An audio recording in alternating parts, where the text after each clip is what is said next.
This is CBC Nova Scotia News. Dog safety. In the wake of the fatal attack in Shelburne County, a Nova Scotia senior speaks out about her own encounter with an aggressive dog. On the move, the province announces a casino in downtown Halifax is headed to Dartmouth Crossing. And Africville Genealogy Society, the newly elected board, shares their vision for the historic Black community. Temperatures staying mild overnight and into Thursday with periods of rain on tap. Your full forecast is coming up.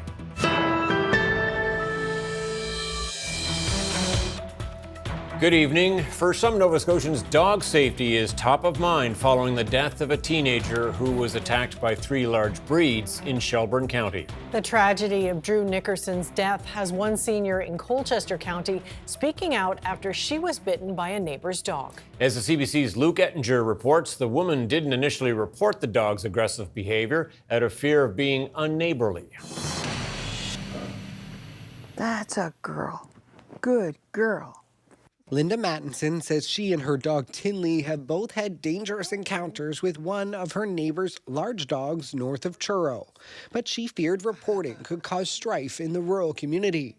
The 79-year-old had hoped what started as incessant barking would stop, but the situation turned aggressive in fall and it escalated even further in December. I was walking around the far end of my home and I heard footsteps on the snow behind me. I turned and the dog attacked me, grabbed me by my leg. Mattinson says that pushed her to report the issues. She's been in contact with the owners and the Nova Scotia SPCA says there is an active investigation. Everybody knows everyone around and I just didn't want to cause trouble and make bad neighbors. That's what I was concerned about mostly. And even after my bite, I was concerned about that. A fatal dog attack in Shelburne has renewed discussion about dog safety and bylaws in the province. There are even discussions about banning certain breeds. But dog behaviorist Sparky Smith says breed legislation is ineffective, and it's more important for owners to understand their dog's DNA. But when faced with an aggressive dog, she says avoiding eye contact, turning sideways, and holding your hands at your groin or chest can help put a dog at ease. We stay very still. We do not run. And we try to find a way to get behind something very slowly, right? We do not move fast. Don't turn your back, just walk backwards, right? If you look at things like bear attacks or coyote attacks or anything like that and what to do, there are some similarities. It's very rarely a dog issue. It gets there. It gets to be that's a dog issue, but it certainly starts off more with the care that the dog's been given. Meanwhile, Linda and Tinley are keeping a watchful eye on their walks, being more cautious in their neighborhood. Luke Ettinger, CBC News, Belmont. People looking to roll the dice and win big will soon have a new destination. Casino Nova Scotia is leaving downtown Halifax. The province says it's selling the casino's current location and a new one will be built in Dartmouth. The CBC's Haley Ryan has the details. After more than 25 years on the Halifax waterfront, Casino Nova Scotia is getting a new home. On Wednesday, the province announced they will sell the land where the gambling and music venue sits. A new casino will be built around here, near the IKEA in Dartmouth Crossing. It's a great location. Certainly you have accessible highways going into Dartmouth Crossing. You have many hotels, you have many restaurants, businesses, you have the land that's available. The Halifax Casino brought in $74 million in revenue last year, with more than $30 million from the Gaming Corporation overall going to the province. And we'll continue to use that revenue to pay for the services Nova Scotians need: healthcare, education, roads, things of that nature. Hullman was asked about what could replace the casino, but did not offer any ideas. The casino site is within the new Cogswell district, which will see high-rise development over the next decade. We'll be looking at all options as we move forward, but at the end of the day, the decision will be made on what the best value is for that property. Halifax business advocate Paul McKinnon says he'd like something to draw people to downtown, like a new art gallery or performing arts space. We are short on entertainment venues. This is taking a couple more out of the mix, so that's a concern. We really need more places for live music and entertainment in downtown Halifax. Great Canadian Entertainment, who run the casino on behalf of the Nova Scotia Gaming Corporation, will build the new location. We recognize the province's strong desire to unlock the full value of the property where Halifax operation currently sits, and we are pleased to move forward with an exciting, refreshed vision for gaming entertainment in the Nova Scotia market, the company says. The Halifax Casino will remain open while the Dartmouth one is finished. Construction is expected to take about 3 years. Haley Ryan, CBC News, Halifax. Nova Scotia's Regulatory and Appeals Board has approved a rate hike for Halifax Water Utility. That means Halifax Water rates will increase 18.1% in 2026, including a 12.1% increase effective January 1st, and another jump of 6% on April the 1st. The utility submitted those numbers to the board last week after being told to recalculate its application. Late last year, the board rejected Halifax Water's initial rate ask, which was close to 36% for 2026. This is the first increase approved for Halifax Water in nearly 3 years. Nova Scotia's housing minister says a meeting will happen soon with industry representatives to determine what capacity there is for construction and settle on the final designs for a housing development at Shannon Park. The provincial and federal governments announced plans last month to build more than 1,400 units at the site of former military housing in Dartmouth's North End. We want to make sure that what we're asking for is quick and financially stable. Tenders for the first round of construction are expected to go out this spring and will include new public housing units, although the number has yet to be finalized. The project will also include a new school. We're going to see people sitting on their step. We're going to hear bikes squeaking on the sidewalks. We're building a community there, and that to me is incredibly powerful. The new public housing units that will go at Shannon Park are part of 515 new units promised around Nova Scotia by the provincial government. To date, 36 new public housing units are complete, 60 are under construction, and 64 are in the planning and design stage. Federal Conservative leader Pierre Poilievre is touring around Nova Scotia this week. Last night, he spoke to supporters in Yarmouth. That's in the riding of Acadie-Annapolis, where MP Chris d'Entremont was elected as a Conservative, but crossed the floor late last year to join the Liberals. Poilievre made some pointed criticisms of his former colleague, but his 30-minute speech was mostly a critique of Prime Minister Carney and the Liberal Party writ large. It's always wonderful to be back in Nova Scotia, and everywhere I go, people tell me the same thing. They can't afford to live. The cost of food, the cost of housing, the cost of fuel. Nothing left in your pocket at the end of the month, no matter how hard you work, and people are working harder than ever before. Have anybody noticed grocery prices go down since Mark Carney promised he'd drop them? No.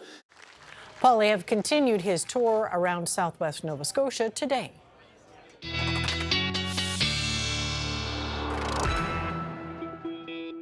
And joining us now to talk weather is Ryan Snodden. And the rare combination of mild and dry. Yeah, but not for long. The mild temperatures are going to be sticking around as we move into tomorrow, but we're looking at things turning wet with periods of rain on tap, and a special weather statement is in effect from Shelburne County right up into Guysborough along that Atlantic coastline. This is our best shot of getting above 25 millimeters, maybe as much as 40, even 50 millimeters, although that's looking a little less likely here as we look at the outlook for the rainfall. We're going to be watching that really ramping up overnight. By the time we get to Thursday evening, 10 to 20 millimeters across the north and 20 to 30 or 40 millimeters looking most likely again along that Atlantic coastline, and a 10 to 20 swath across Cape Breton as well. Now, adding in the next round, Thursday night in through Friday. This is where we're looking at a little bit more in the way of that rainfall. Note those areas in orange. That's where we could get up into that 50 millimeter criteria by the time we get to Friday evening. Temperatures are going to drop through Friday. We'll talk about that with your full weather forecast coming up. All right, stick around for it. Thanks, Ryan. Thank you. The union representing dozens of laid-off workers at the Halifax video game studio Ubisoft has filed a formal complaint accusing the company of shutting down in order to quash the recently formed local union. CWA Canada filed the legal complaint on Tuesday with the Nova Scotia Labour Board, claiming Ubisoft is in violation of the Trade Union Act. The closure came just days after workers voted to unionize, forming the company's first union in North America. Ubisoft says it needed to reduce costs and streamline operations. CWA says its lawyers called Ubisoft last week, demanding records that would back its claim. Provincial records show Ubisoft received about $12.8 million in provincial tax credits between 2017 and 2025. Halifax Regional Council has postponed a debate about a proposed bylaw requiring more oversight for drivers working for ride-hailing companies like Uber. A new bylaw would see ride-hail drivers need the same municipal license as taxi drivers, which cost $100 every 2 years. Drivers would also send their background checks and insurance documents to Halifax rather than the ride-hail platform, which is the usual model in Canada. Halifax calls these platform transportation network companies, or TNCs.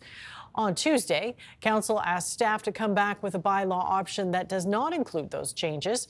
Uber Canada has been vocal against the changes, saying they would lead to higher fares, too much red tape, and additional fees for drivers. The new members of the Africville Genealogy Society are sharing their vision for the historic Black community after being elected to the board last fall. As Gareth Hampshire tells us, one major focus is on bringing descendants and former residents together. These are the new members of the Africville Genealogy Society getting to work after being elected to the board last fall. They're talking about how they can best represent former residents and descendants of the historic Black community. The community has voted and they wanted change, so they voted us in for that change, and we're going to provide them with that change. They're planning a meeting with community members to introduce themselves and share details about some of their early work.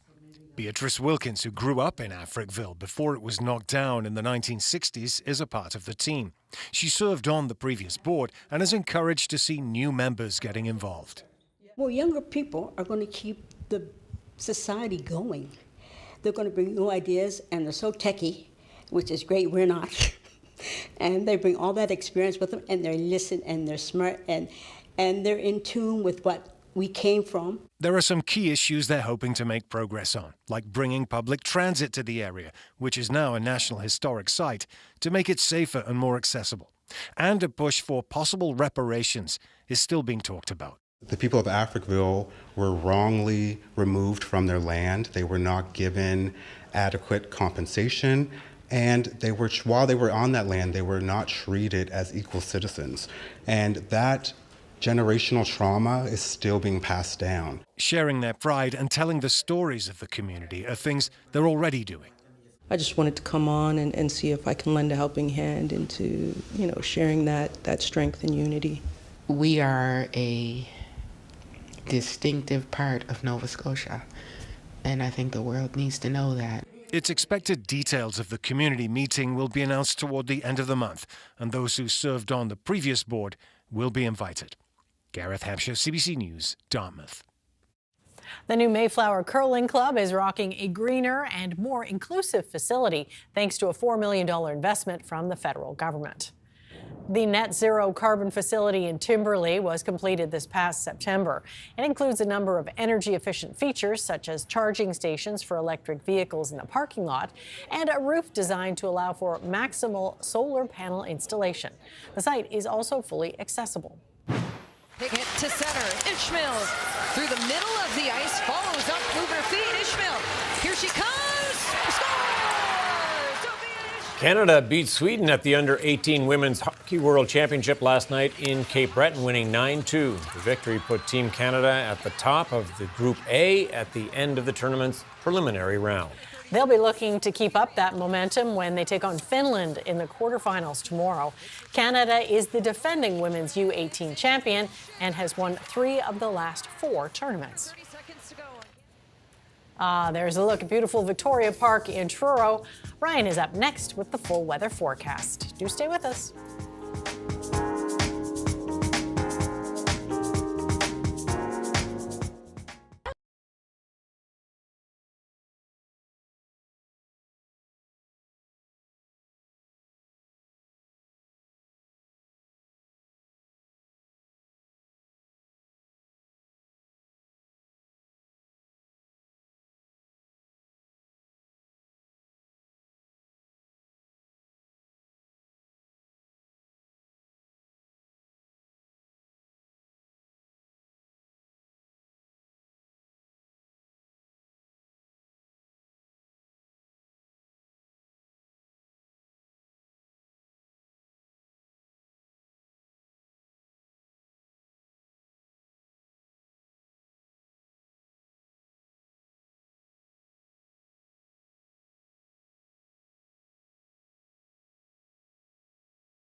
This weather update is brought to you in part by Atlantic Lottery's iGames. Play hundreds of games on the Atlantic Lottery app or at alc.ca.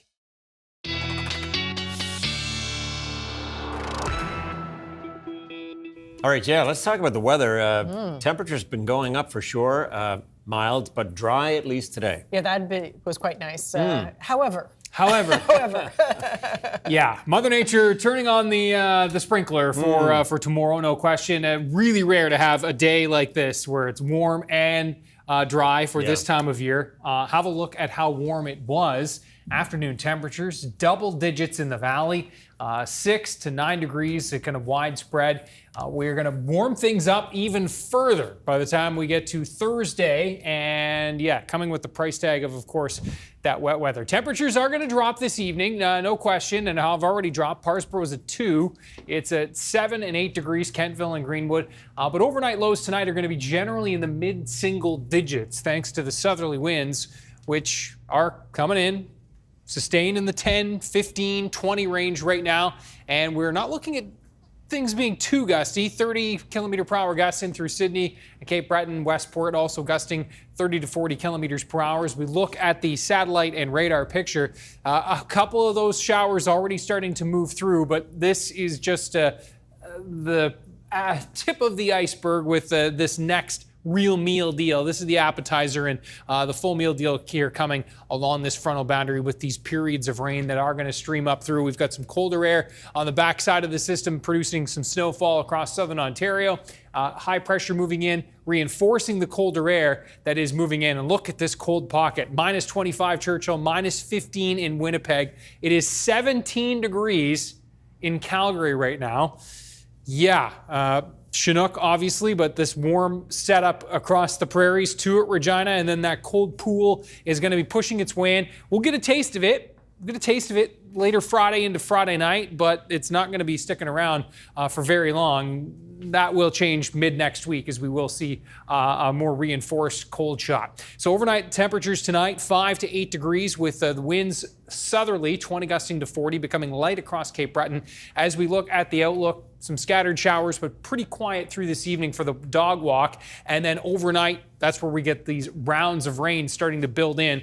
Temperatures tomorrow morning, as we said, 5 to 8 degrees, and then we're up into the double digits for a good many of us tomorrow, especially across northern parts of the province. Those periods of rain lingering into the afternoon for Cape Breton. The mainland, we'll see a bit of a break, and actually not looking too shabby tomorrow afternoon and tomorrow for the commute home by the looks of things. We're looking at 9 to 12 degrees across Cape Breton for tomorrow. Those winds 50, gusting to 50, but gusting to 70 for Inverness County. We'll be looking at 8 to 10 to 11 degrees for eastern parts of the mainland, and into central, 9 to 11 degrees here. Those winds from the south to southwest, 20 gusting to 40, and into the west, we're looking at temperatures ranging from 7 to 10 to even 11 degrees Greenwood into Kentville. For Friday, temperatures are going to be mildest in the morning. 5 to 7 degrees across Cape Breton. Will be in the 2 to 5 range in the morning for Nova Scotia, mainland rather, and then those temperatures are going to be dropping. There's the setup by Friday morning. This next round of rain coming through Thursday night in through Friday, and then as you will see, the rain will clear, and this is where we're looking at the development of flurries and even the potential for some snow squalls. The winds on Friday are going to be howling. We're talking about gusts 50, 60, 70 kilometers per hour. Forecast models flirting with some gusts to 80 kilometers per hour here around the Gulf of Maine region. So it is going to be very windy with those temperatures dropping, and again, the potential for some of those snow squalls.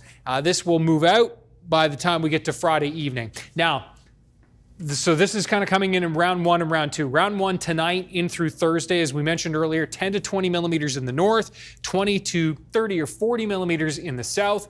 Then we're adding in that next round for Thursday night in through Friday, and this is what we're looking at total rainfall wise, and so a pretty good shot of rain, 20 to as much as 50 millimeters of rain, heaviest amounts along the Atlantic coastline. And a quick look, Saturday does look pretty quiet, couple of flurries, and then it looks like we'll have this little band, this little wave shooting through for Saturday night into Sunday.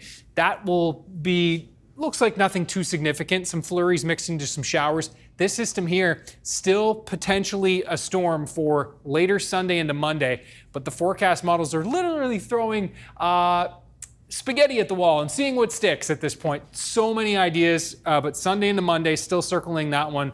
Tom and Amy will be talking about that over the next couple days. Still to decipher. Okay, yeah. Thanks so much, Ryan. Thanks, Ryan. Thank you. Well, for the first time since 2005, 2 Nova Scotia teams will be heading to the Scotties Tournament of Hearts, which kicks off next week. Team Christina Black pre-qualified for the Scotties. The team came in second during the Olympic qualifiers in Halifax last year. The other is Team Taylor Stevens, who over the weekend became the 2026 Provincial Women's Curling Champions. CBC News caught up with both teams recently. When I think of curling in Canada, the peak is Scotties for women's curling, and it's a dream that you have from the time you start curling or you start growing up and you see it on TSN, and to experience it in real life is just the best thing you could imagine. Our team this season has worked with a really great sports psychologist named Andrew Ling. He's been fantastic.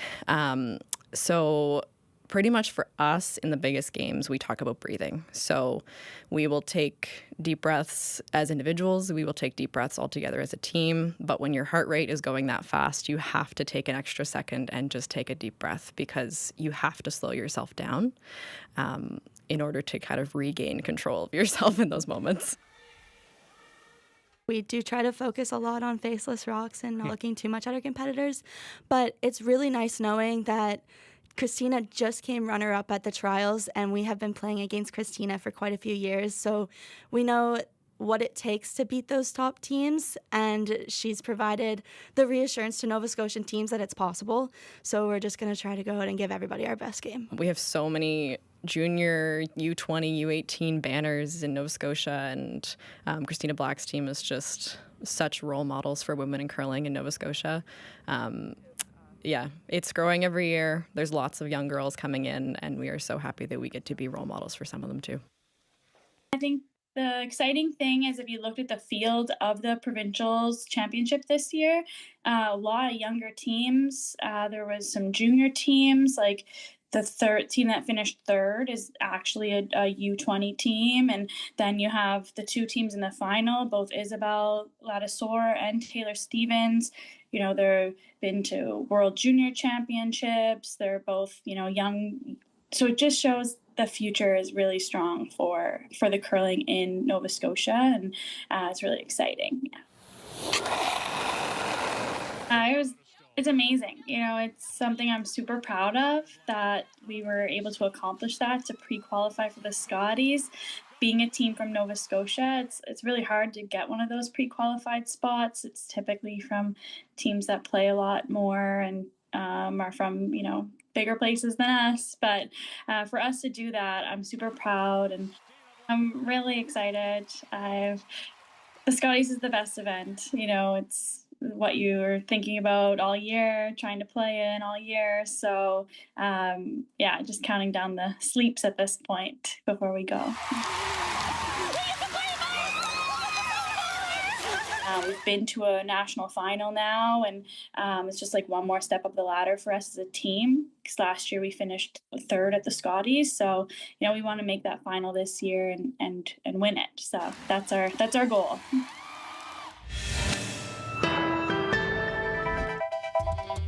Coming up, an international investigation concludes the U.S. needs to do more to protect North Atlantic right whales.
international investigation concludes the U.S. is falling short in enforcing its environmental laws to protect North Atlantic right whales. It says more needs to be done to protect the endangered species from vessel strikes and fishing gear entanglements. There are only an estimated 380 right whales remaining. Kim Elmsley is Oceana Canada's senior campaign director. So first off, how did this investigation come about in the first place? Sure. So this was this is the Canada-U.S.-Mexico Agreement, or CUSMA. And this was a new, agreement that came together between the three countries. And in 2021, we looked into it at Oceana, and we realized that, you could bring complaints against any country if you did not feel that they were enforcing their environmental laws. And, we felt that there was not enough that the various U.S. administrations were doing to protect North Atlantic right whales. So we put forward the first environmental complaint of its kind. Well, were you surprised by its findings? I wouldn't say it's surprised. The findings themselves, the final factual record that came out at the end of December, it's an extensive 121-page report, and it did more or less reiterate what we had put in our complaint, that there was a failure of enforcement and that the U.S. was not doing enough to follow its own laws. So what are you seeing in the U.S. waters then? What is happening? So there's still more that can be done. We're still not seeing the full enforcement of the vessel speed rule, which is what is put in place to try and protect whales from ship strikes. And then as well, not enough being done to protect right whales from entanglements and fisheries. So, right now the whales since 2017 have been under something called an unusual mortality event. And we've had 41 whales die in both the U.S. and in Canadian waters as well. And they have died from entanglements or ship strikes, so human causes. So we need to do more in the U.S., and we can also do more in Canada to protect these whales. Are the whales any safer in Canadian waters than the U.S.? There's quite a bit that's being done in Canada, and so that was part of our complaint when we put it forward, that the U.S. was also not doing as much as Canada. So we have a pretty complex series of measures that we've put in place on both sides. Now, that being said, there is still more that can be done in Canada, but I would say that the Canadian regime is ahead. But we don't want to lag behind. We need to pull our weight as well as we put pressure on the U.S. Right now, we're waiting for a much delayed whale safe gear strategy that the Department of Fisheries and Oceans is supposed to be putting out shortly. That's something that we need to get moving forward on so that we can protect whales from entanglements. So do you expect any changes will come as a result of this investigation? We certainly hope so. I mean, this is something that the final results, the final factual findings, it will go to all three governments involved. It can be brought up and referenced in bilateral agreements. And certainly, Oceana, we will continue to push the government in both borders, to do more to protect these whales. Well, given the tensions with the U.S., have enforcing the environmental laws become even more difficult? It is going to be challenging, for sure. So, but we work with all governments. We've got good relationships within departments in the U.S. There is still ongoing bilateral discussions between Canada and the U.S. On this species, and a lot of good science, a lot of good effort. So I do remain hopeful that we can do this, but you're absolutely right. It is much more challenging now. Now, with only about 380 of these whales remaining, what do you expect their numbers might look like in the next few years?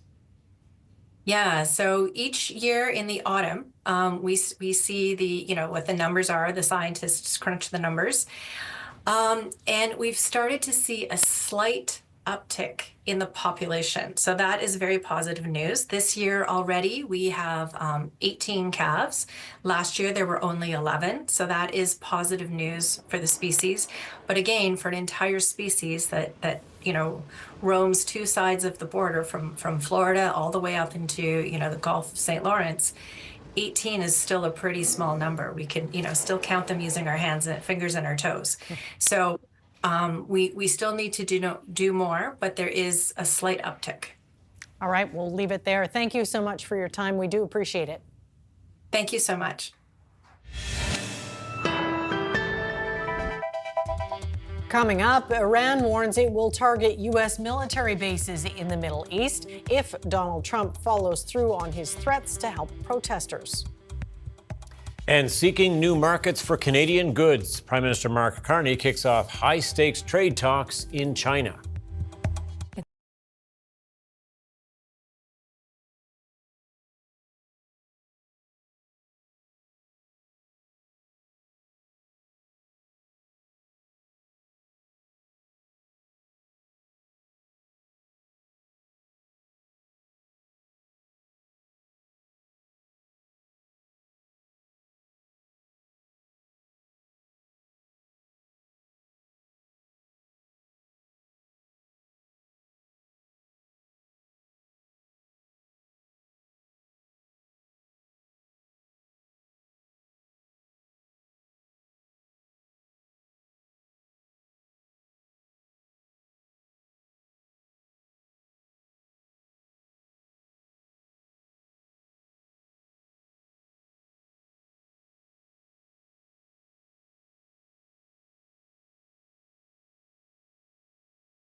Welcome back. An American-based human rights group is now reporting that Iran's crackdown has killed more than 2,500 demonstrators. This as protesters in detention now.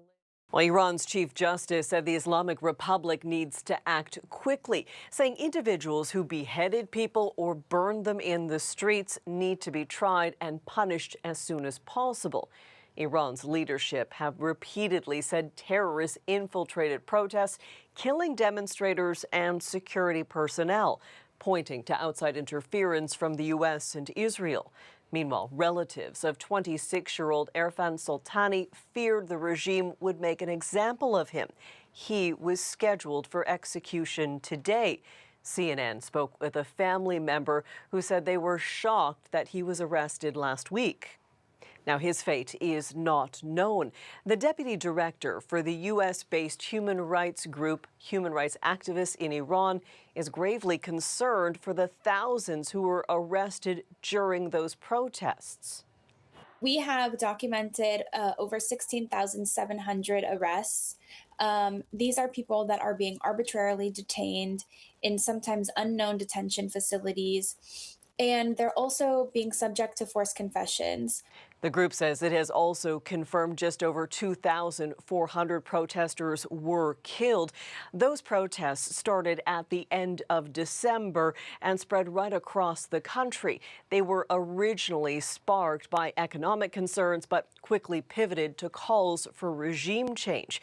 With so many people watching Iran and global leaders condemning the deadly crackdown on those taking to the streets, the regime is now trying to show strength and unity with its people.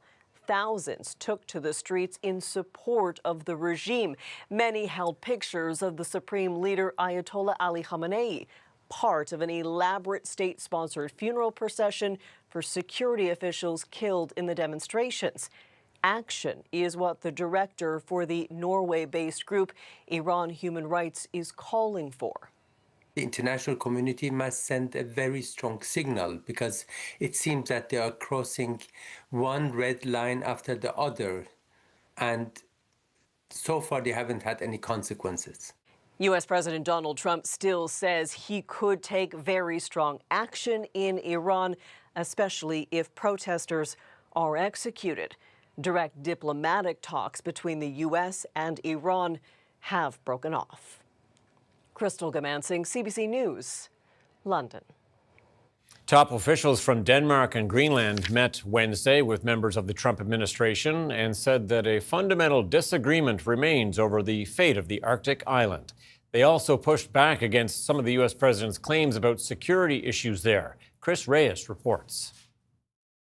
I think that it's never been so important to initiate that we are allies, we are friends. Danish and Greenland foreign ministers came out of a high-stakes meeting with Vice President J.D. Vance and Secretary of State Marco Rubio, saying they agreed to keep on talking with their U.S. counterparts. The meeting was requested by Denmark amidst growing tensions, fueled by a series of statements from President Trump calling for the U.S. to acquire Greenland. In a post this morning, Trump said, NATO becomes far more formidable and effective with Greenland in the hands of the United States.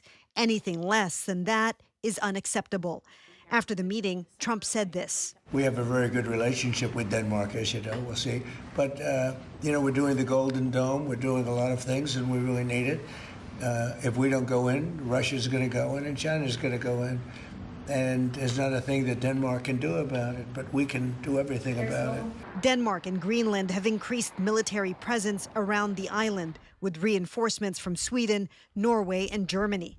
Ahead of the meeting, Greenland's leaders said they want to remain a part of Denmark, a position they reiterated following the talks. The Premier made it very, very clear yesterday that Greenland, for the time being and for foreseeable future, will remain within the Kingdom of Denmark. And therefore, this is a common position that we want to work with our American friends and allies, but it must be respectful cooperation, and it must respect the red lines. Trump has repeatedly said that acquiring Greenland is a matter of national security. On that front, the Denmark and Greenland ministers acknowledged Trump's concerns. The President has made his view clear, and we have a different position. We, the Kingdom of Denmark, continue to believe that also the long-term security of Greenland can be ensured inside the current framework, the 1951 agreement on the defense of Greenland, as well as the NATO treaty. According to the foreign ministers of Denmark and Greenland, a high-level working group will be assembled in the weeks ahead to keep the dialogue with the U.S. open. Chris Reyes, CBC News, New York. Mark Carney has arrived in China, kicking off a critically important trade mission. It's been years of diplomatic tensions with Beijing. Now the Prime Minister and a team of Canadian officials are hoping to revive Canada's relationship with the country as our trade war with the U.S. drags on. The CBC's Ashley Burke is traveling with the Canadian delegation. Mark Carney is here in Beijing, marking the first time that a Canadian Prime Minister has stepped foot in China in nearly a decade on an official visit. Both Beijing and Ottawa are trying to reset relations. Carney was met at the airport by Chinese officials, by Canada's ambassador to China. We also saw some Canadian flags hanging in the streets here. Now, this visit comes less than a year after Carney said that he believes the biggest threat to Canada's security is China. A public inquiry also concluded and warned that China is the most active perpetrator of foreign interference in Canada. Now, the Foreign Affairs Minister, Anita Anand, is here. She is traveling with the Prime Minister and is part of the delegation. She was asked if she still believes that China is a global disruptive power. This is a new government with a new Prime Minister, a new foreign policy, and a new geopolitical environment.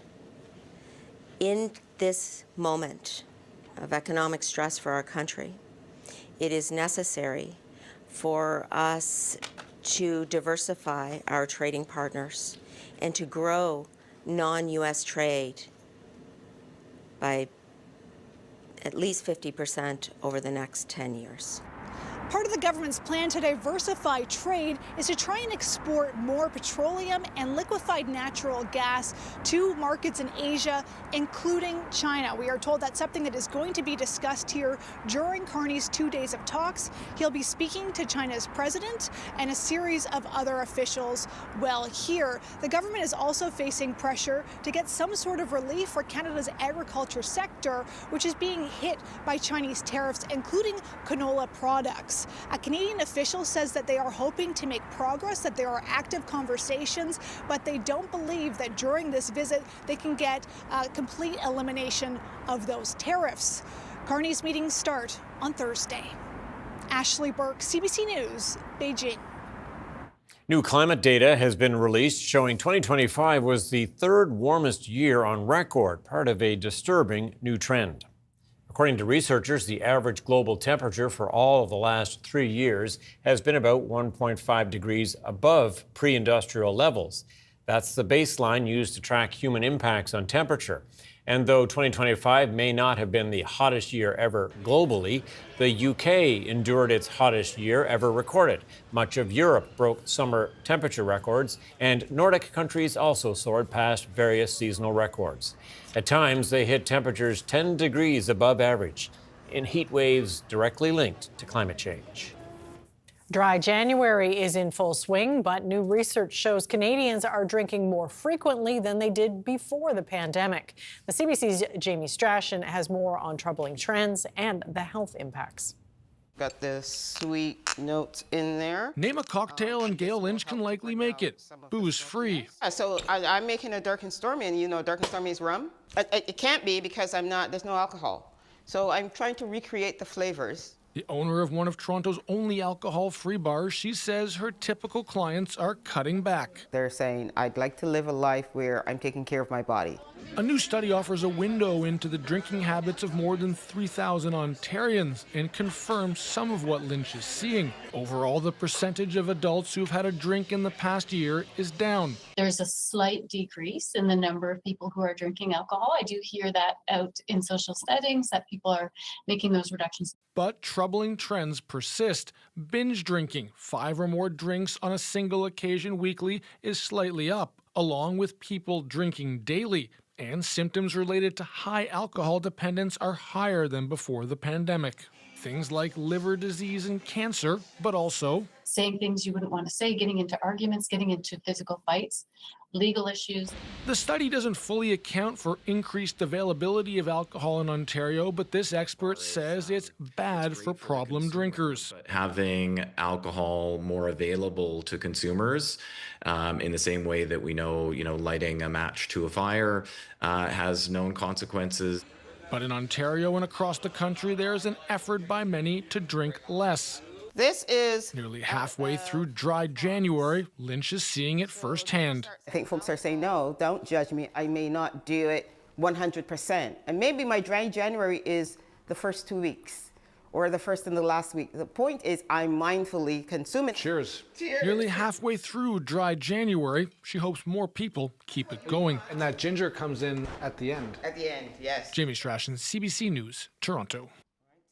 Health Canada has issued new guidelines about the amount of vitamin D that must now be added to some foods. The CBC's Jennifer Lagrassa explains. You can't taste it, but there's something different about your milk. It now has extra vitamin D. Health Canada says 1 in 5 Canadians aren't getting enough. The reality is we live in Canada. We don't make vitamin D from the sun, 6 to 8 months of the year. And you're likely not getting enough from your diet either. But vitamin D is essential, say experts. Its primary use is really helping us to absorb calcium into our bones to make, strong, healthy bones and teeth. For decades, milk producers have been mandated to add vitamin D to milk and some other products. As of December 31st, Health Canada roughly doubled the amount for milk, goat's milk, and margarine. Yogurt and plant-based drinks are also allowed to include vitamin D, but it's not mandatory. I take D drops, and I don't buy food with added D, just because I feel like I get it in food and I get it in my supplement. In the winter, of course, you can't really rely on the sun, and so I take vitamin D every day. For children and adults, Health Canada recommends between 10 to 15 micrograms a day of vitamin D. That number is higher for people who are older. While taking a supplement helps, experts say here's how else to meet the target. You should take around 4 to 5 dairy products a day. So that means 2 to 3 glasses of milk plus some yogurt or a portion of cheese. But experts caution you shouldn't have more than 100 micrograms, equivalent to 20 cups of milk per day or multiple vitamin D pills. Vitamin D intoxication is very, very rare. Health Canada says that if you don't consume products with vitamin D on a daily basis, you should be taking a supplement. Jennifer Lagrassa, CBC News, Toronto.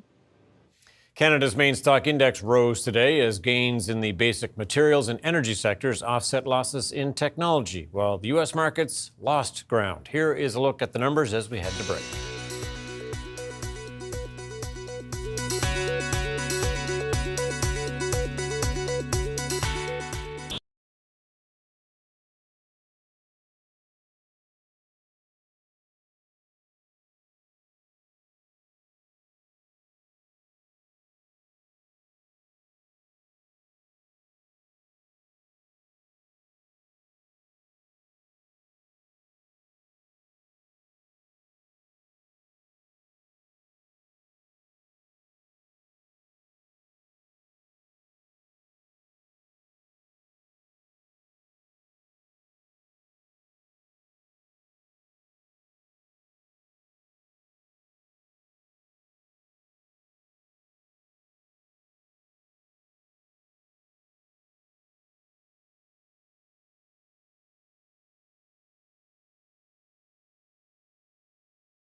This weather update is brought to you in part by Atlantic Lottery's iGames. Play hundreds of games on the Atlantic Lottery app or at alc.ca.